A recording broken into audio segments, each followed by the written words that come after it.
जय जगन्नाथ चिंतन रे आज आपण मानक स्वागत। आज गणेश पूजा उपलक्षे गणेशंकर भगवान गणेशंकर विषय रे बा तांकर तात्विक अर्थ कौन से विषय रे आलोचना करिबा। देखंतु जदि आमे नॉर्मली बुझिबा ताहले गणेश किए गणेश होचंते शिवंकर पुत्र।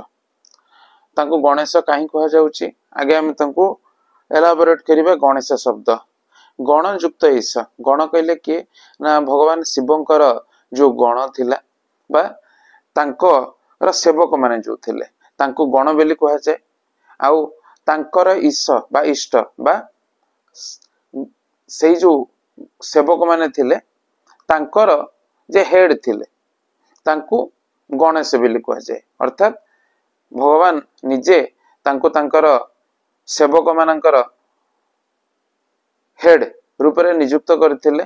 जदि तमे ताको टिके डिस्क्राइब नब ताहले गण कहले ए पृथ्वी रे प्रत्येक मानव जाति प्रत्येक जीव जंतु आउ तांकर सुपीरियर किए से होचंती बा तांकर इष्ट किए से होचंती गणेश। अर्थात शिव शिव कहले से परम ब्रह्म बा से मूल ब्रह्म को शिव बेली कहा जाए।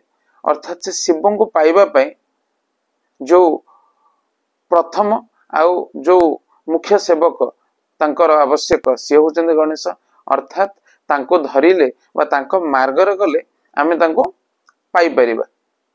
ताको जदि आमे आउ टिके डिस्क्राइब करिबा ताहले आम देह स्थित नव चक्र कथा आसी जीव। देखंतु आम बॉडी रे बहुत सारा चक्र अछि ता भितरे मुख्य चक्र 9टा रहउछि। मुख्य चक्र 9टा जोटा हम स्पाइनल कॉर्ड भितर अच्छी तलु ऊपर पर्यंत अर्थात मूलाधार चक्र बा मूलरू बा स्पाइनल कॉर्ड जोटा आरंभ होइछि सेठो सहस्रार चक्र एई पर्यंत चक्र किछि अछि। से चक्र सहित किछि तात्विक संपर्क मध्य रहउछि। मूलाधार अर्थात आमे ए जो कर्म करूछु विभिन्न कर्म पय हमर जो एनर्जी दरकार होउछि ता पय जो मेंटल एनर्जी दरकार ता पय जो फिजिकल एनर्जी दरकार होउछि ता दे जो पोटेंशियल एनर्जी यूज होउछि ताको आमे मूलाधार चक्र भी कहूछु।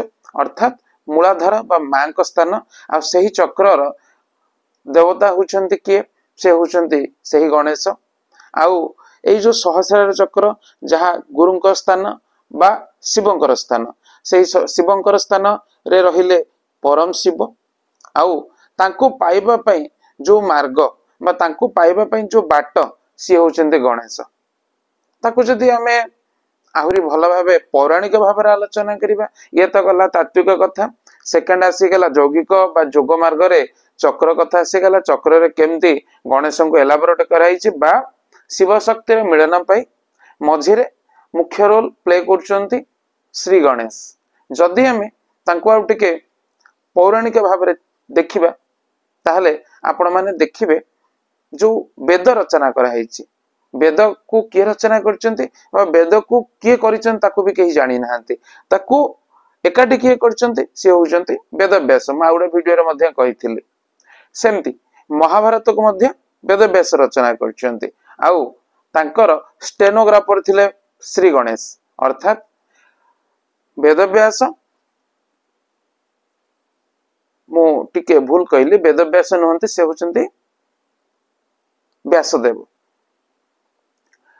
से जो रचना करिथिले ताको लेखिथिले किए बा ताको स्टेनोग्राफर किए थिले ना श्री गणेश। आ तांकर ओटे कंडीशन थिला बोलके से वेद व्यासंकर कोन कंडीशन थिला जे जेति के तमे बुझिबो सेति के ही लिखिबो जेति के बुझी परिबोनी सेठु लिखिबोनी। देखंतु आ भितर आ गोटे छोटिया कंडीशन थिला जेते बळे महाभारत रचना करा गला से कहिले जेति की बुझिबो सेति की लिखिबो जोडु बुझी परिबोनी लिखिबोनी आ जोडु तमे रहि जिवो मु सेटु कहिबा बंद कर जिवे। अर्थात तमे रहिबोनी जेते बळे एई जिंस तांको पाखु गला केमिति गला देवगणक भितरे ए कथा पडिला।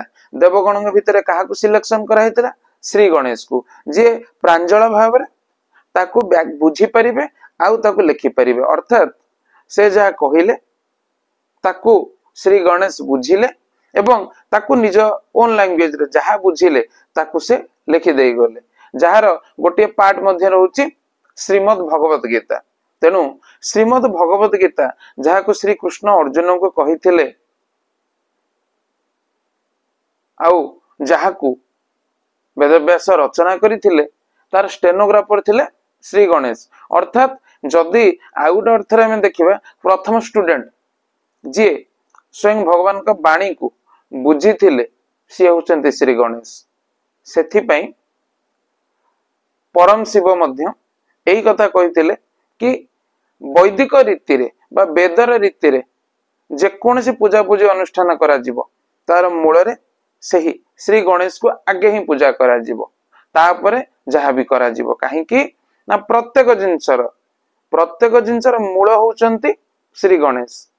आ गोटे कथा ये गला तांकर तात्विक मार्ग यौगिक मार्ग पौराणिक मार्ग।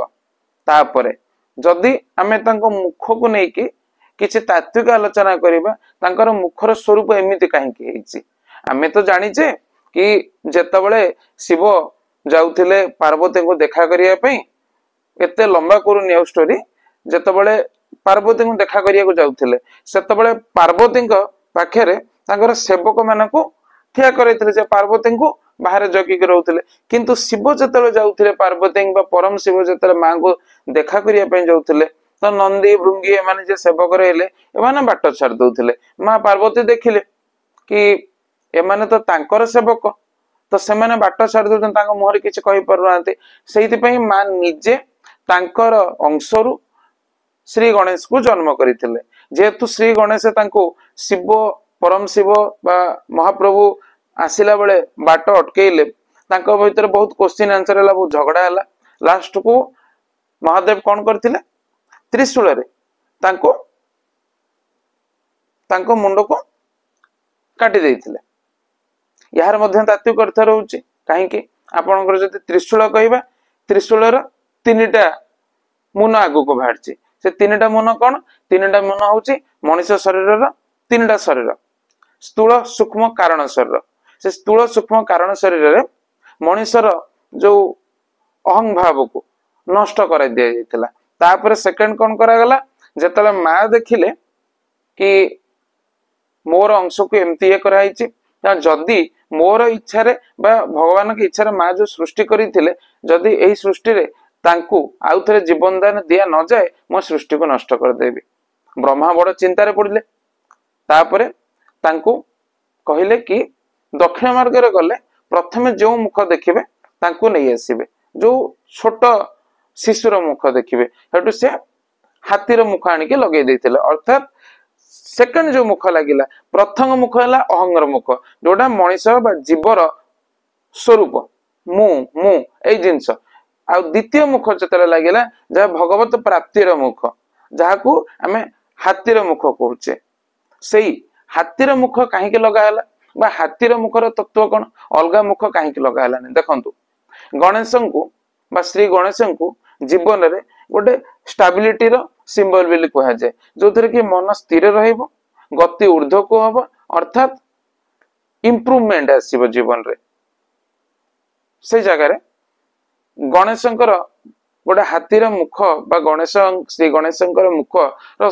साइज बड़ अर्थात ज्ञानर स्वरूप ज्ञानर अधिक न हेले प्रेम भाव आसीबोनी आखि छोट छोट अर्थात देखिबो बहुत भीतर को बहुत जिंस नबु छाड़ीबो कम तापरे दीटा दांत रे गोटे दांत भांगी जाइछि एहार तत्व कोन जेतबेले से रचना करूथिले लेखा तांकर तुळी सरी गेला काइना से स्टेनोग्राफर थिले महाभारत रचना कला बेले सेतबेले से निजर गोटे दांत को भांगी के सेइथिरे लिखिथिले ए प्रकार पौराणिक आख्यान अछि। आउ केतरा जगह रे कहा जाय परशुराम को सहित कोन से एक मतभेद रे तांकर गोटे दांत कटि जाइथिला आउ तांको सुंढ र तात्विक अर्थ कोन फ्लेक्सिबल से प्रत्येक जिंस को उठे दे परथिल अति बड़ जिंस रु अति छोट जिंस मनीष को ता लाइफ रे से प्रकार फ्लेक्सिबल हे के रहिया को पड़िबो।